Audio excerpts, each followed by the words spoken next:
안녕하세요. 미국주식론 대학의 미준입니다. 3월 22일 오늘의 미국주식 뉴스를 시작합니다.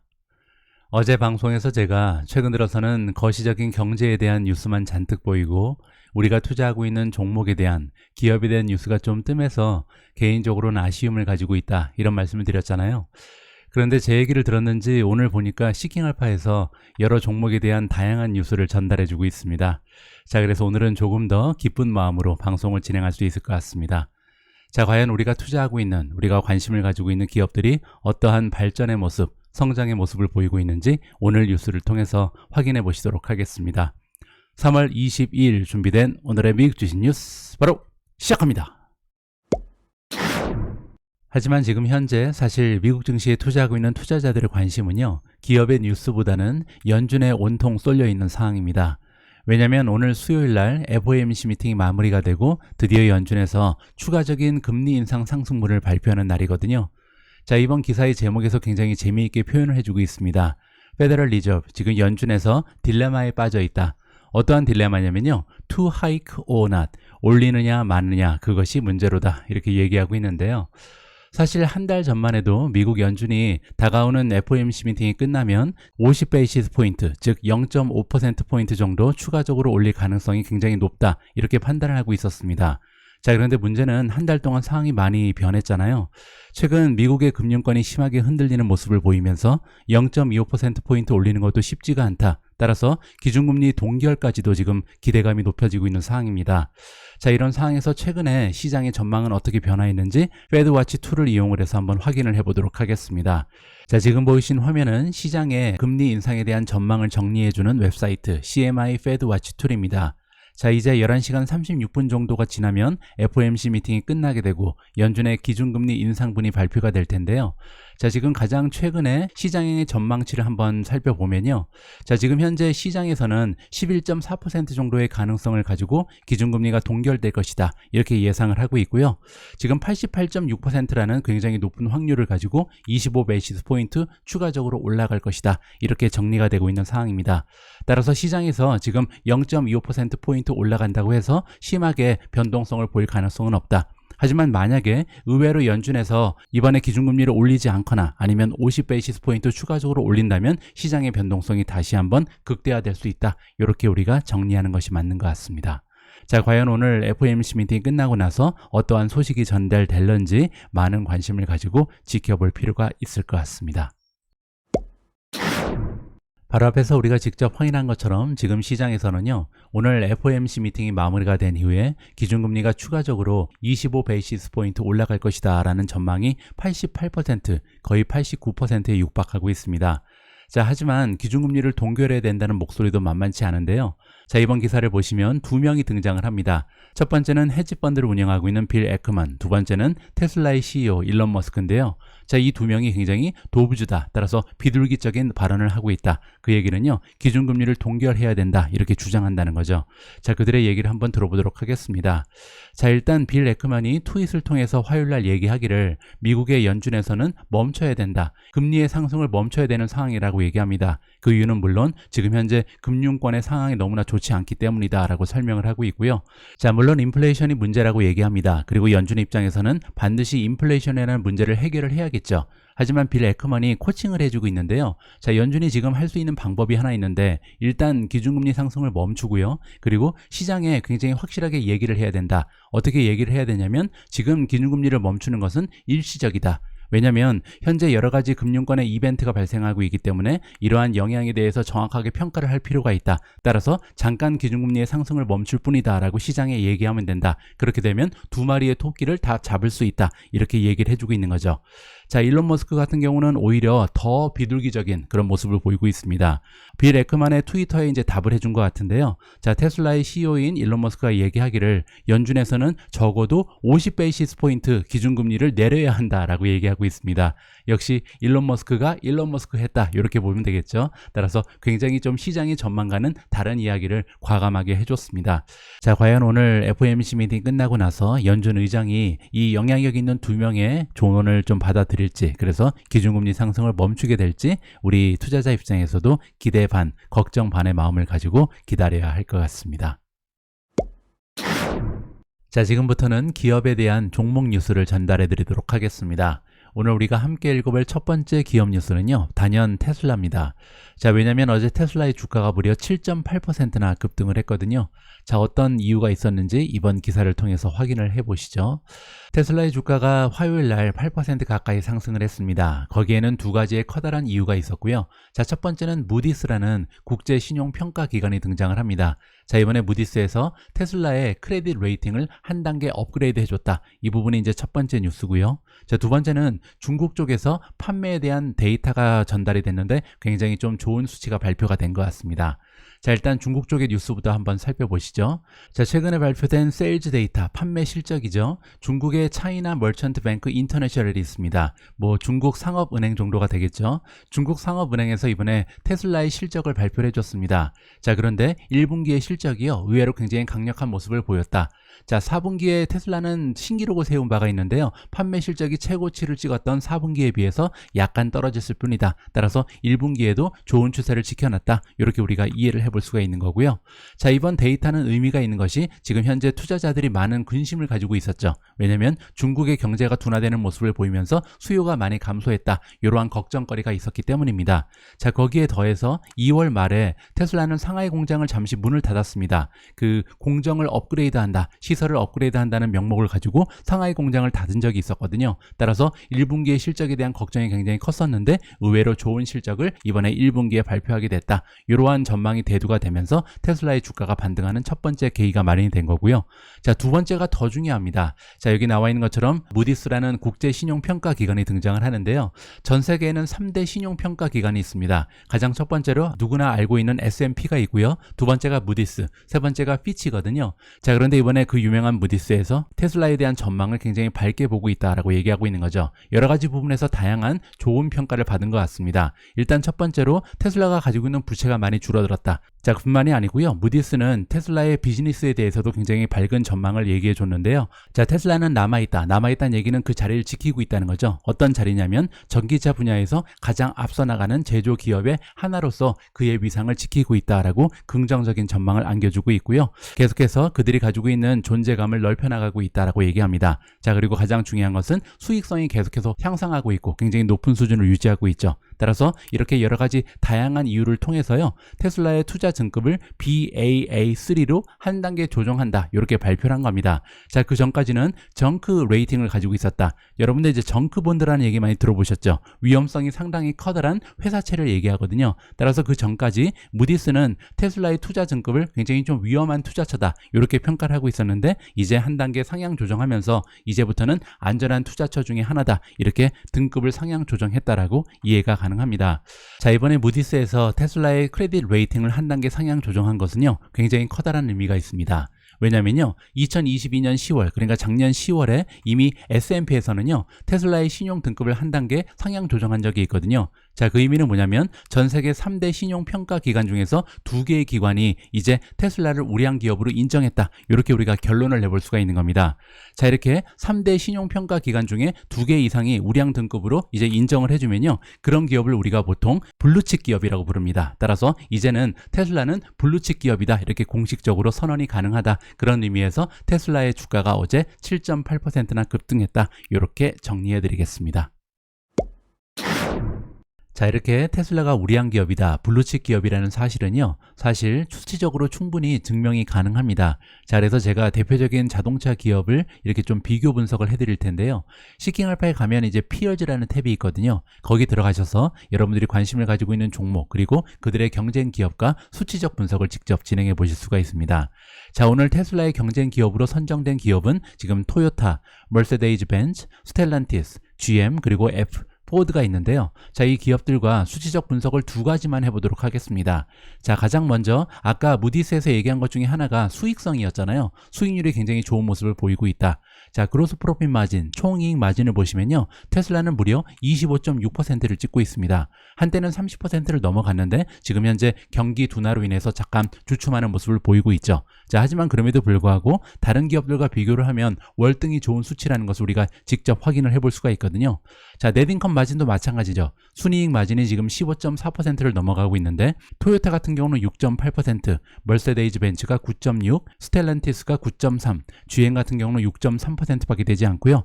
포드 같은 경우는 마이너스를 지난 12개월 동안 보여주고 있습니다. 따라서 테슬라의 수익성이 얼마나 좋은지 우리가 직접 확인할 수가 있는 거죠.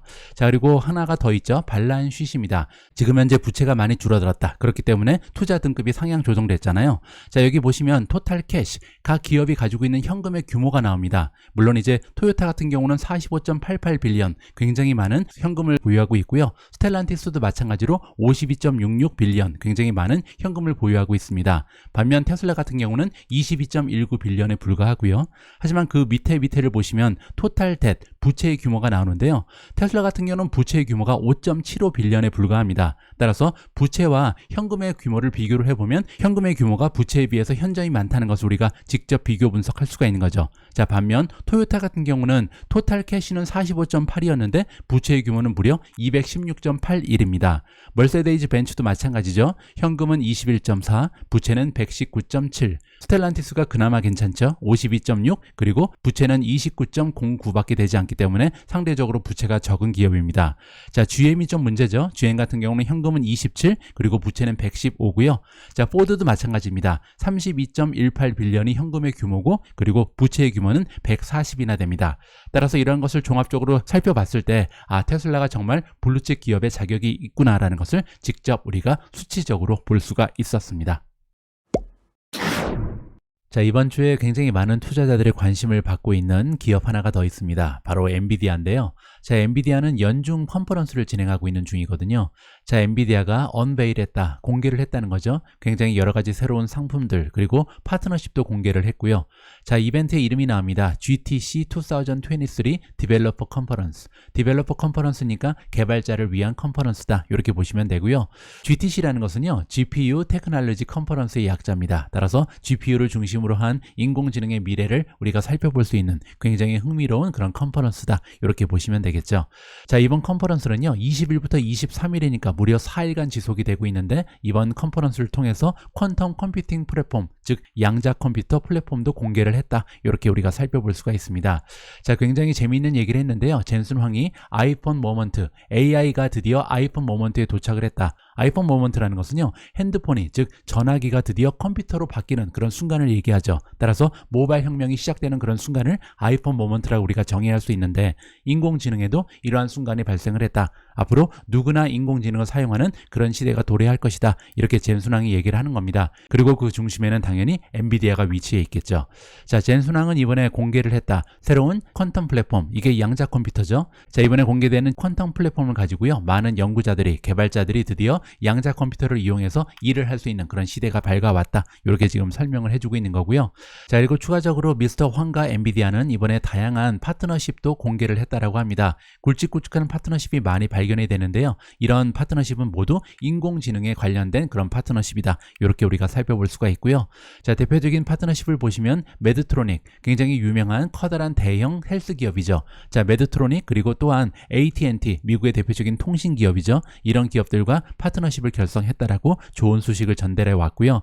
자, 오토모티브, 자동차 산업 쪽과의 공고한 파트너십도 이번에 보여주고 있습니다. BMW가 등장하는데요. BMW는 이제 옴니버스는 엔비디아가 구축해 놓은 메타버스를 얘기하는 거죠. 이 안에서 벌추얼 팩토리니까요. 여기에 BMW의 가상 공장이 들어서게 된다. 거기에서 이제 다양한 시도를 BMW가 하겠죠. 뭐 자율주행이라든지 효율적인 공정을 만들기 위해서 BMW의 노력이 옴니버스 안에서 만들어질 것으로 기대감이 올라가고요. 자, 또한 중국의 대표적인 전기차 기업인 BYD와도 이번에 새로운 파트너십을 결성했다라는 흥미로운 소식이 전달되고 있습니다. 자, 아직까지 23일까지 진행이 되기 때문에 오늘 그리고 내일 다양한 소식이 추가적으로 발표될 수 있는 굉장히 중요한 컨퍼런스다. 이렇게 우리가 살펴볼 수가 있고요. 자, 그뿐만이 아니고요. 엔비디아는 최근 들어서 AI 칩, 인공지능 관련된 반도체 칩에 대한 주문량을 굉장히 큰 폭으로 올렸다라는 긍정적인 소식도 전달이 되고 있습니다. 특히 이제 엔비디아는 반도체 설계만 하는 팹리스죠. 따라서 타이완 세미컨덕터를 통해서 제작을 하는데요. 자, 이번에 A100 그리고 H100 굉장히 대표적인 인공지능 전문 칩이죠. 자, 이 칩에 대한 주문량을 굉장히 큰 폭으로 올렸다라는 반가운 소식이 전달되고 있고요. 자, 그뿐만이 아닙니다. 여러분들 기억하시겠지만 미국 정부에서요, A100 그리고 H100 인공지능 반도체 칩을 중국에 수출하는 것을 막아버렸죠. 왜냐면 군사적으로 사용될 가능성이 있다, 위험하다, 이렇게 판단을 했던 거죠. 자, 그래서 엔비디아는요, 중국 수출용으로 새롭게 개발한 칩이 있습니다. 바로 A800이거든요. 근데 이 칩에 대한 주문량도 굉장히 큰 폭으로 올렸다라는 반가운 소식이 나오고 있습니다. 따라서 중국 시장도 완전히 포기할 필요가 없어진 거죠. 자, 이렇게 되면서 엔비디아가 인공지능의 바람을 타고 굉장히 좋은 신바람을 내고 있다, 이렇게 정리가 가능합니다. 자, 지금부터 남아있는 기사는요, 헤드라인 중심으로 핵심만 짚어드리도록 하겠습니다. 자, 첫 번째 헤드라인은요, 어도비 관련된 소식인데 제가 투자하고 있는 종목은 아니지만 굉장히 흥미진진한 기사가 발견이 돼서요. 자, 어도비 역시도 인공지능을 활용한다, 이런 기사의 내용입니다.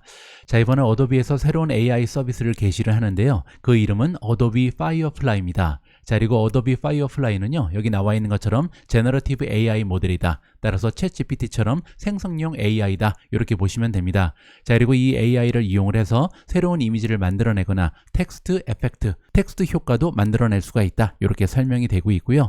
자, 파이어플라이의 피처를 지금 설명해주고 있는데 어떤 기능이 가능하냐면요, 그냥 명령어를 타이핑만 하면요, 지금 현재 가지고 있는 이미지가 있죠. 이 사진에 만약에 배경이 여름이다, 근데 이 여름 배경을 겨울로 바꿔달라, 이렇게 명령을 하면요, 자연적으로 편집이 된다고 합니다. 따라서 편집 툴은 하나도 이용하지 않고도 사진을 굉장히 쉽게 인공지능의 힘을 입어서 바로바로 바꿀 수 있는 이러한 기능이 등장을 했다.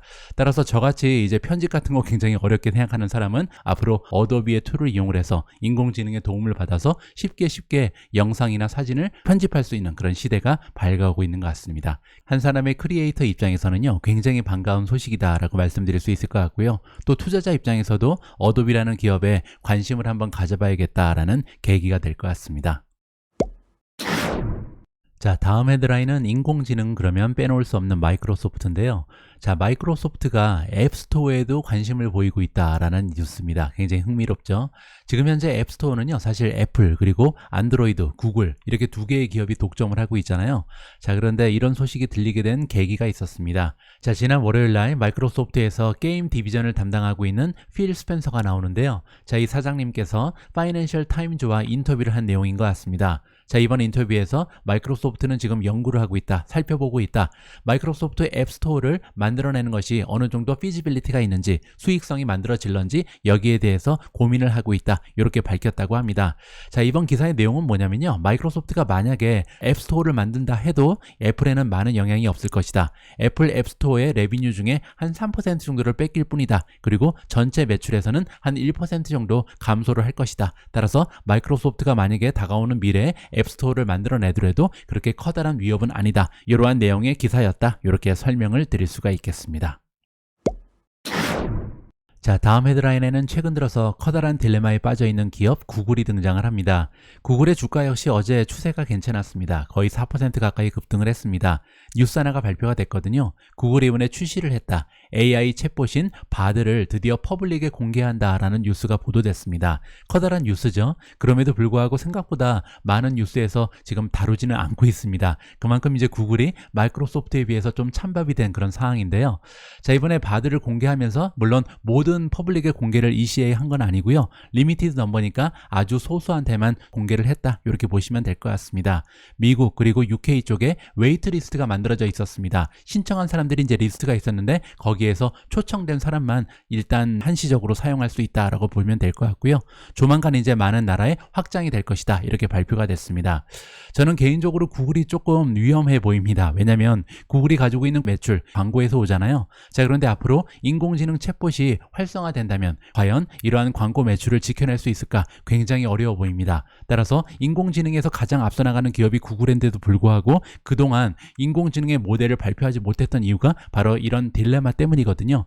자, 구글은 그들이 가지고 있는 기술력 때문에 그들의 가장 커다란 비즈니스를 포기할 판에 지금 놓여 있다. 따라서 굉장히 심각한 딜레마에 빠져 있고요. 이러한 딜레마를 과연 전 세계 가장 똑똑한 사람들이 모여있는 구글이 어떻게 해결을 할런지 관심을 가지고 지켜봐야 할 것 같습니다. 자, 오늘 마지막으로 전달해드릴 헤드라인에는 인텔리아가 등장을 합니다. 제가 한 2, 3주 전에 인텔리아가 FDA 쪽에 승인을 받았다, 임상실험을 할 수 있는 승인을 받았다라는 뉴스를 전해드렸는데요. 자, 이번에는 FDA에서 데지그네이션을 받았다라는 새로운 소식입니다. 업데이트라고 보시면 되고요. 자, 인텔리아 테라피틱스에서 화요일날 발표하기를 이번에 미국의 식약청이라고 볼 수 있는 FDA에서 부여를 했다. 자, Regenerative Medicine Advanced Therapy RMAT라는 데지그네이션을 받았다라고 발표를 했는데요. 자, 이게 뭐냐면요, 이제 새로운 신약, 새로운 이제 치료법이 발표가 될 때 이것을 하루빨리 상업화할 수 있게, 상용화할 수 있게 관계기관에서 밀어주는 것이다. 앞으로 전격 지원하면서 빨리 이 치료법이 상용화될 수 있게끔 도와주겠다. 이러한 승인을 받았다라고 보시면 될 것 같습니다. 따라서 지금 현재 인텔리아가 개발하고 있는 인텔리아 2002 HA이라는 질병을 해결하기 위한 유전자 치료법인데요. 이 치료법이 조만간 상용화될 가능성이 굉장히 높아졌다. 팍팍 밀어줄 것이다. 이렇게 이해하면 될 것 같습니다. 3월 22일 보내드린 오늘의 미국 주식 뉴스는 여기까지입니다. 오늘 방송도 마지막까지 함께해 주신 분들께 감사의 말씀을 드립니다. 자, 그리고 저와 제 와이프가 운영하고 있는 글로벌 노마드 패밀리 채널에요, 방금 전에 따끈따끈한 새로운 영상이 올라왔습니다. 시간 되시는 분들, 관심 있으신 분들은요, 이 영상도 아울러서 시청해 주시면 고맙겠습니다. 우리 모두가 미국 주식 투자로 은퇴하는 그날까지 다 함께 화이팅입니다. 행복한 하루 되세요. 감사합니다.